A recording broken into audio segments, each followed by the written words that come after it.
moving on to the next news, which is Benoot leaves DSM. He goes to Jumbo Visma, Benji. And I think this is the perfect signing for Jumbo Visma in that there's also not a lot of riders who can cobble, who can do a bit of a sprint lead out third to second last man, and who can do medium mountains or some steady gradient high mountains in stage races as a domestique as well. So the opposite really in PR though, Benji, when the DSM press release was like, Tiesj could not deliver on his promises to the team, so he's leaving. Like, why do they do that? It's so just fucking so stupid. stupid.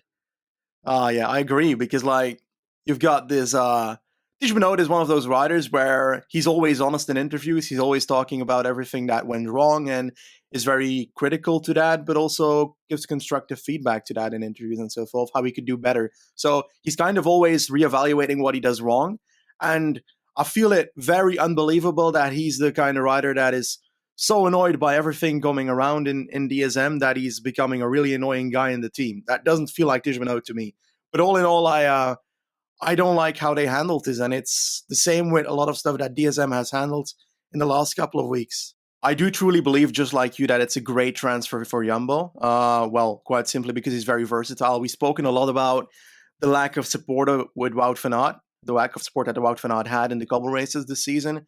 And that's partially because Teunissen was injured at a certain point at the start of the season, but also we've seen quite a few improvements for that for the next season. And I think that Benoot coming to this team with Laporte as well, that's an addition to that team that Benoot might even be in the finals of those races, helping out Wout van Aert, while he didn't really have that outside of Gent-Wevelgem, where he had Nathan van Hooijdonk, for example. So he just has more support in cobble races. And like you said, he's very versatile, meaning he can do so in other races as well. Plus, he's also slightly competitive, just in case you send him to a smaller race, he can still do something. But one thing I don't see happening is that I don't see him following those 1 week stage race dreams that I heard him speak about a year or two ago. So that's something that I don't see happening. But I don't believe that's too much of an issue. Like, he's not the youngest guy. He's not 22. Yeah, what? Well, isn't that what he wants though? Like, isn't that why he might have been unhappy? I don't think that's an option here at Jumbo. Yeah, well, no, I agree in that. If I'm Jumbo Visma, I'm like, Tiesj, there ain't going to be no Paris-Nice GC anymore. We've got Dumoulin, Jonas, and Roglic, and Kruijswijk is probably even better than him as well. Like, I see him here as almost complete domestique. Yeah, and like, what is it with riders who have a very clear versatility in multiple terrains where they're very damn good, and then they out of nowhere decide we're going to focus on 1 week stage races, or I'm going to try and podium the Tour de France, like Lutsenko said the other day. Like, mate, you can win 3 Grand Tour stages if you focus on it and are in good form. Why would you do that? then end up 6th in the end? Like, I don't know. I feel like I see a lot of riders who have this very good aspect and then decide to follow other goals that are less entertaining, but also less interesting and less likely to happen. And yes, riders can always dream of those, but you've got strengths, use them.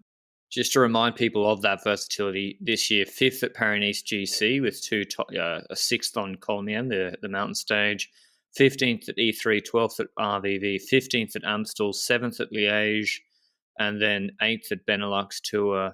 And then I think at the Olympic Road Race, he did lead out. He did a pull for Wout van Aert on Mikuni Pass. But I just even if he just focused on all those things, I just see him still as a domestique, even if he honed in on those things. And now Wout van Aert, no excuses anymore for Wout van Aert in the classics. You're going from basically Van Hooijdonk now to Teunissen, Laporte, Tiesj Benoot, and Nathan Van Hooijdonk. That's a pretty good, very, very, very good squad, actually. So, yeah, that's we'll see how Wout van Aert goes next year. But yeah, good for Tiesj Benoot, I guess, going to Jumbo Visma. I'll see how this will be interesting to see how his TT goes, Benji, because he came 47th in Paris-Nice in that TT.